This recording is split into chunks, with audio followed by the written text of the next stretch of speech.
Hello students, मेरा नाम है श्वेता। स्वागत है आप सभी का मेरे इस YouTube channel SWT study zone में। लिसनर्स, आज की इस वीडियो में हम बिजनेस ऑर्गेनाइजेशन के कुछ और टॉपिक्स के बारे में डिस्कशन करने वाले हैं।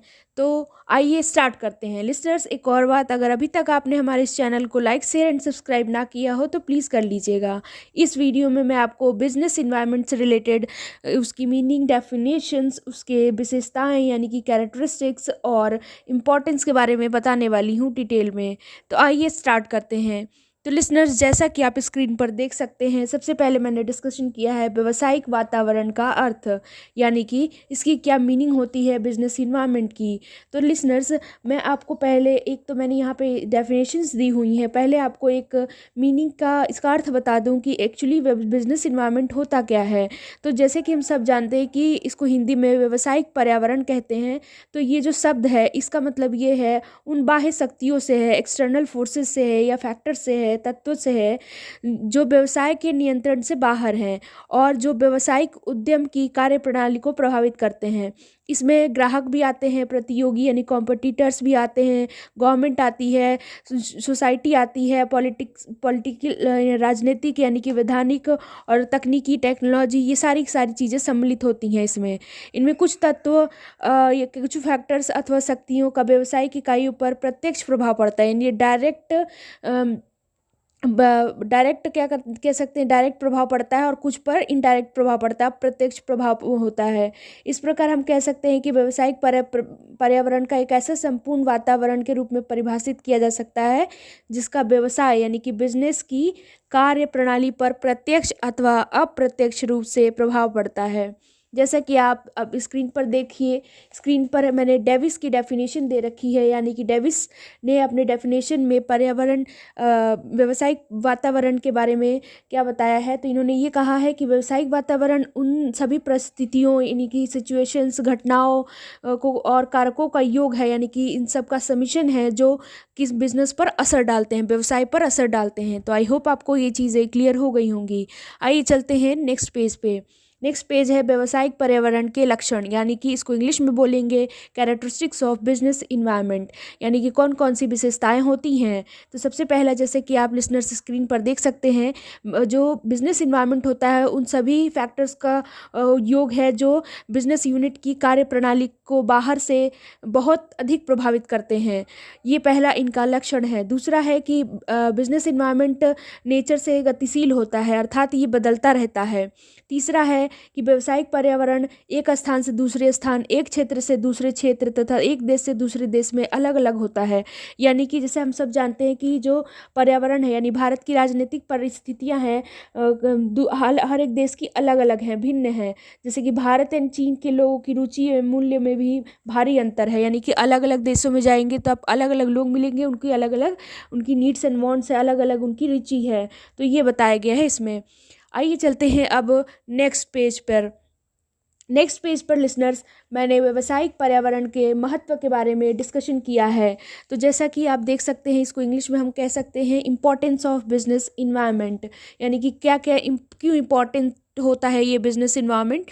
तो लिसनर्स, इस पे आगे बढ़ने से पहले अगर आपको मेरा ये वीडियो पसंद आ रहा हो तो please like share and subscribe कर दीजिएगा। अब आइए स्टार्ट करते हैं। तो इम्पोर्टेंस यानी कि महत्व, यानी व्यावसायिक पर्यावरण का महत्व क्या होगा, तो इसके बारे में पढ़ लेते हैं। तो सबसे पहला मैंने जो हेडिंग दी हुई है वो है अवसरों एवं खतरों को पहचानना। इसमें इसका मतलब ये होता है कि जब भी बिजनेस और जो हमारा इन्वायरमेंट है उसका संबंध बिजनेस के अवसरों को पहचानता है एवं खतरों को उजागर करता है। इसमें ये बोला गया है कि जो बिजनेस यूनिट की चुनौतियां होती हैं उनको सफलतापूर्वक उनको सामना करने में ये सहायता करता है, यानी कि कोई भी अवसरों एवं खतरों को पहचानने में मदद करता है बिजनेस इन्वायरमेंट। दूसरा है आपका विकास हेतु निर्देश देना, यानी कि व्यवसाय एवं पर्यावरण का संबंध व्यवसायिक इकाइयों के विकास को नई दिशा दिखाता है, यानी कि कह सकते हैं कि आप एक नया मोड़ देता है। इसमें क्या होता है, बिजनेस अपनी क्रियाओं के ग्रोथ एवं विस्तार के क्षेत्रों की पहचान कर सकते हैं इसके जरिए। तीसरा है निरंतर ज्ञान प्राप्त करना, यानी कि पर्यावरण विश्लेषण से जो मैनेजर होता है उसको उसका व्यावसायिक चुनौतियों का सामना करने में उसको मतलब सरलता प्राप्त होती है, यानी कि वो आसानी से वो इस चीज़ से कह सकते हैं आपकी सामना कर लेता है। तो ये भी मैनेजमेंट को हमेशा अभिप्रेरित करते रहता है, मोटिवेट करते रहता है और उनके ज्ञान कौशल को बढ़ाते रहता है। नेक्स्ट है आपका प्रतियोगिता का सामना करना। यानी कि बोला गया है इसमें कि प्रतियोगिता का सामना करना का मतलब ये है कि यह व्यावसायिक इकाइयों को प्रतियोगिता की रणनीति का विश्लेषण करने में तथा उनके अनुरूप अपनी रणनीतियाँ बनाने में सहायता करता है।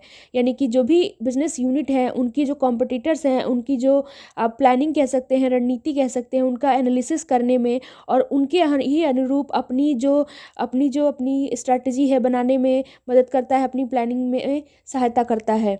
तो आई होप आपको ये चौथा पॉइंट भी क्लियर हो गया होगा लिसनर्स। अगर एक और बात, अगर अभी तक आपने हमारे चैनल को सब्सक्राइब ना किया हो तो प्लीज़ कर लीजिएगा और ज़रूर बताइएगा वीडियो में कि आपको ये वीडियो कैसा लगा, क्योंकि इससे हम भी मोटिवेट होते हैं ताकि आपके लिए नए नए वीडियोस को लाते रहें और आप के लिए हमेशा उपलब्ध कराते रहें यूट्यूब चैनल पर। सो लिसनर्स, आई होप आपको मेरी बातें समझ में आ गई होंगी और जो भी मैंने अभी तक पढ़ाया वो सारी चीज़ें क्लियर हो गई होंगी। आइए अब बात कर लेते हैं लास्ट महत्व की इम्पोर्टेंस के बारे में, जो कि है फर्म की शक्तियाँ एवं कमियों को की पहचान। यानी कि कह सकते हैं कि फर्म की कौन सी शक्तियाँ हैं, पावर्स ऑफ कंपनी एंड इसमें बोला गया है कमियों की पहचान करना, आइडेंटिफिकेशन ऑफ जो भी इनकी आप कह सकते हैं कमियां कह सकते हैं। तो ये सारी चीज़ें बोली गई हैं। नहीं कि इसमें ये बताया गया है कि तकनीकी एवं वैश्विक विकास को ध्यान में रखते हुए जो भी हमारा बिजनेस इन्वायरमेंट है, प्रत्येक फर्म को अपनी पावर एवं कंपनियों की पहचान करने में हेल्प करता है। तो ये सारी चीज़ें इसमें बताई गई हैं इंपॉर्टेंस में। तो आई होप आपको जो भी मैंने व्यावसायिक पर्यावरण के महत्व के बारे में डिटेल बताया वो सारी चीज़ें पॉइंट टू पॉइंट क्लियर हो गई होंगी। अगर फिर भी लिसनर्स कुछ रह जाता है तो आप मेरे कमेंट सेक्शन में ज़रूर बताइएगा, तो मैं उसको दोबारा एक्सप्लेन करने की कोशिश करूँगी। लिसनर्स, अगर वीडियो पसंद आया हो तो please like share and subscribe करने में बिल्कुल कंजूसी ना करें। और एक और बात, इंस्टाग्राम चैनल को और व्हाट्सएप ग्रुप को ज़रूर आप उसको ज्वाइन करें ताकि आपको जो भी स्टडी से रिलेटेड इन्फॉर्मेशन है आपको मिल सके, क्योंकि वहाँ पर आपको एलयू से रिलेटेड या फिर किसी भी आप कह सकते हैं कि कॉलेज से रिलेटेड जिससे भी रिलेटेड आपको इन्फॉर्मेशन चाहिए, वहाँ पर अगर आप पूछते हैं तो आपको वो इन्फॉर्मेशन प्रोवाइड की जाएगी। तो इसलिए मैंने कहा कि आप उसको ज्वाइन कर ले ताकि आपके लिए बेनिफिशियल हो सके, टाइम टू टाइम आपको सारी इन्फॉर्मेशन मिलती रहे लिसनर्स। तो आई होप आपको मेरी बातें क्लियर हो गई होंगी। सो लिसनर्स, आज के लिए बस इतना ही। आगे के हम वीडियो में हम इसके और भी चीज़ों के बारे में डिस्कशन करने वाले हैं डिटेल में। जैसे कि मैं अभी बता दूं, इसके घटक के बारे में मैं डिस्कशन करने वाली हूं, यानी कि कंपोनेंट्स के बारे में, और कौन कौन से व्यवसाय को प्रभावित करने वाले जो पर्यावरण कारक हैं उनके बारे में डिस्कशन करने वाली हूँ। So like share and subscribe करना ना भूलिएगा।